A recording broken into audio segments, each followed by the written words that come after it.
ওম নমো ভগবতে বাসুদেবায়। জয় শ্রীকৃষ্ণ। রাধে রাধে। জয় মা কালী।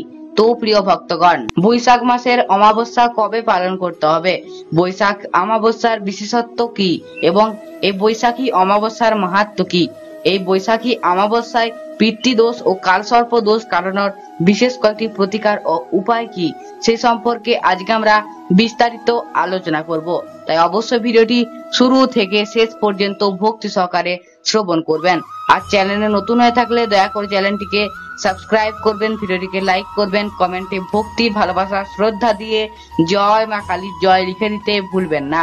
অবশ্য ভিডিওটি মনোযোগ সহকারে শ্রবণ করুন।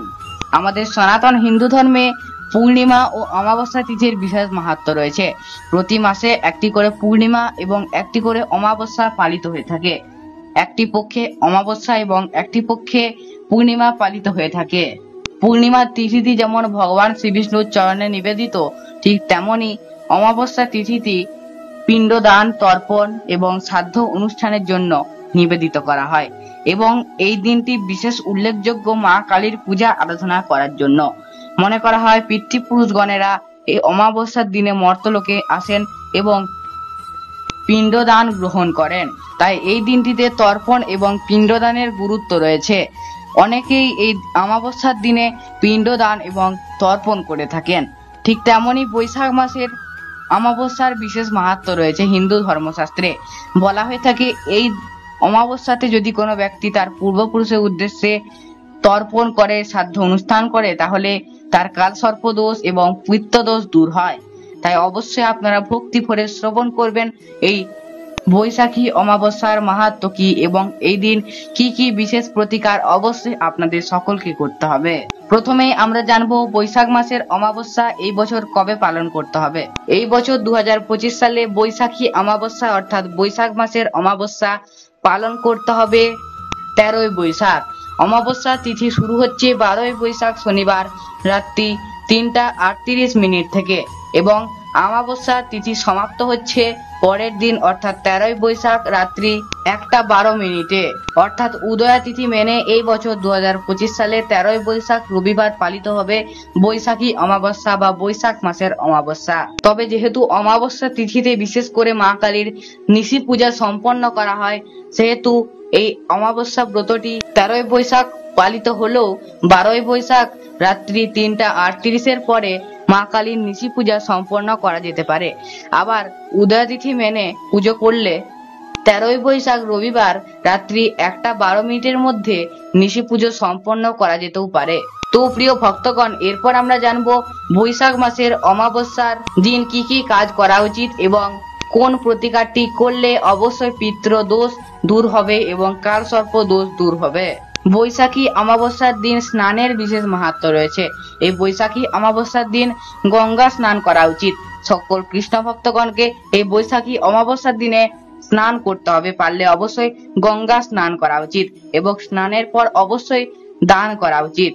বিশেষ করে এই অমাবস্যার দিন কোন তৃষ্ণার্ত ব্যক্তিকে জল দান করলে কিংবা ব্রাহ্মণকে জলপূর্ণ কলস নিবেদন করলে তা অত্যন্ত শুভ বলে বিবেচিত হয়। এর ফলে পিতৃপুরুষরা সহজে মুক্তি পেতে পারে এবং পিতৃদোষ দূর হয়। এই বৈশাখী অমাবস্যার দিন অবশ্যই আপনারা তৃষ্ণার্ত ব্যক্তিকে জলপূর্ণ কলস এবং ব্রাহ্মণকে অবশ্যই জলপূর্ণ কলস নিবেদন করতে পারেন।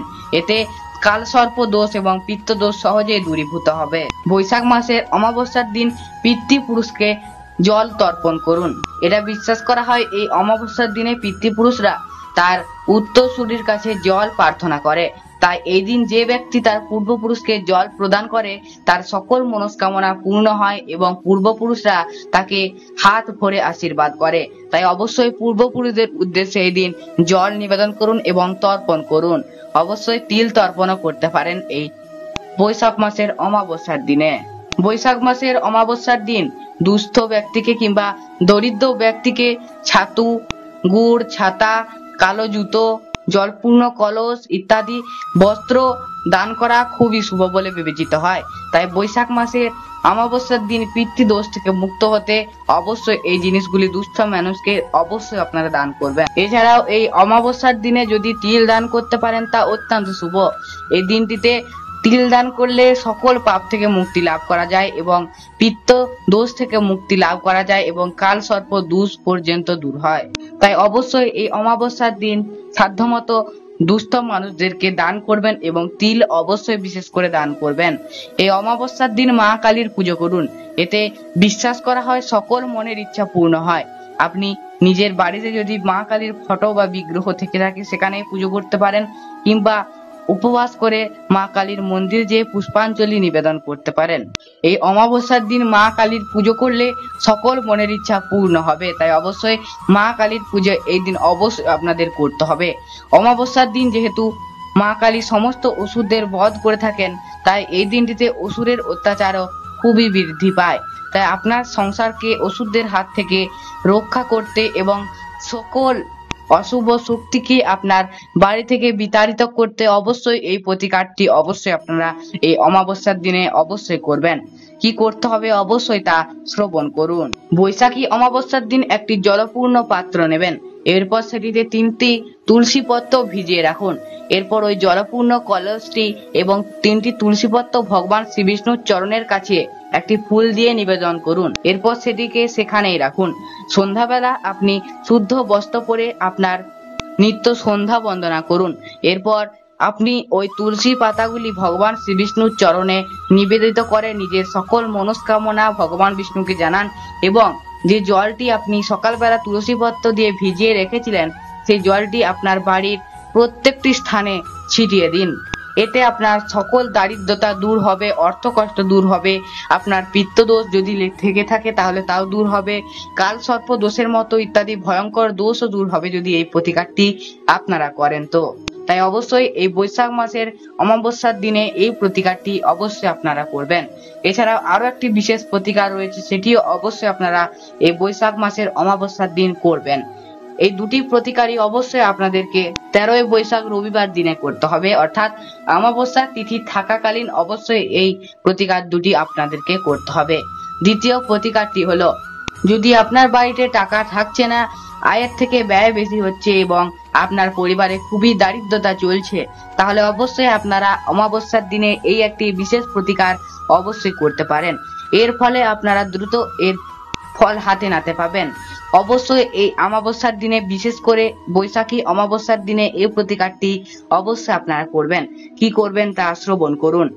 এই বৈশাখী অমাবস্যার দিন সন্ধ্যাবেলা হাতে 1 মুঠো লবণ নেবেন। এরপর সেটিতে 3টি তুলসী পাতা নেবেন। এরপর একটি লাল কাপড়ে সেই নুন এবং তুলসী পাতাটিকে ভালো করে বেঁধে আপনার টাকা রাখার স্থানে রেখে দিন। এতে দ্রুত আপনি এই প্রতিকারের ফল পাবেন এবং আপনি দেখতে পারবেন যে আপনার অর্থ কষ্ট দারিদ্রতা অনেকটাই দূরীভূত হয়েছে। আপনার শত্রু যদি আপনার পিছন ছাড়ছে না এবং আপনি দরিদ্রতা অর্থ কষ্টে ভুগছেন, তাহলে এই অমাবস্যার দিন 1 মুঠো লবণ নিয়ে ঈশান কোণে ছড়িয়ে দেবেন। এর ফলে আপনার অর্থ কষ্ট দারিদ্রতা সমস্ত কিছু দূর হয়ে যাবে এবং বাস্তু দোষ দূর হবে। তো প্রিয় ভক্তগণ, এই ছিল আজকের ভিডিওটি। আজ এখানে বিদায় নিচ্ছি, ফিরে আসবো অন্য কোনো ভিডিও নিয়ে। সবাই ভালো থাকবেন, সুস্থ থাকবেন, সতর্ক থাকবেন। জয় শ্রীকৃষ্ণ, রাধে রাধে, জয় মা কালী, জয়।